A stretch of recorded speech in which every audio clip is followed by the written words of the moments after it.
ജയമോ പരാജയമോ മാത്രമല്ല, ശക്തി തെളിയിക്കൽ കൂടിയാണ് പലപ്പോഴും തെരഞ്ഞെടുപ്പുകൾ രാഷ്ട്രീയ പാർട്ടികൾക്ക്. അതുകൊണ്ടാണ് നിലമ്പൂരിൽ ബി.ജെ.പിയുടെ ആശയക്കുഴപ്പം വലിയ ചോദ്യങ്ങളിലൊന്നായി ഈ മണിക്കൂറിൽ മാറുന്നത്. പ്രധാനമന്ത്രിയുടെ ഭരണ നേട്ടങ്ങളും പാകിസ്ഥാനെതിരെയുള്ള ഓപ്പറേഷൻ സിന്ദൂറും രാജ്യത്താകെ ചർച്ചയായിരിക്കെ എന്തുകൊണ്ടാണ് തെരഞ്ഞെടുപ്പിൽ അത് ചർച്ച ചെയ്യാനുള്ള അവസരം കളയുന്നത് ബി.ജെ.പി? നിലമ്പൂർ ബി.ജെ.പിയുടെ ശക്തി കേന്ദ്രമല്ലാത്തതുകൊണ്ട് രാഷ്ട്രീയ വിലയിരുത്തലാകില്ല ഉപതെരഞ്ഞെടുപ്പെന്ന് ബി.ജെ.പി വിലയിരുത്തിയാൽ അത് പക്ഷേ അണികൾക്ക് കൃത്യമായ സന്ദേശമാകുമോ? മത്സരിക്കാതിരിക്കുന്നത് ആക്ഷേപങ്ങൾക്കിടയാക്കുമെന്ന അഭിപ്രായം പാർട്ടിയിൽ തന്നെ ശക്തമാകുമ്പോൾ നേതൃത്വം തീരുമാനം മാറ്റേണ്ടി വരുമോ?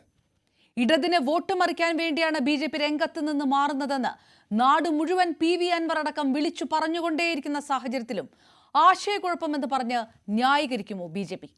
മനസാക്ഷി വോട്ടിന് പ്രവർത്തകർക്ക് നിർദ്ദേശം നൽകിയാലും അതേതെങ്കിലും മുന്നണിയെ സഹായിക്കാനും വോട്ട് മറിക്കാനുമാണെന്ന പേരുദോഷം മാറുമോ?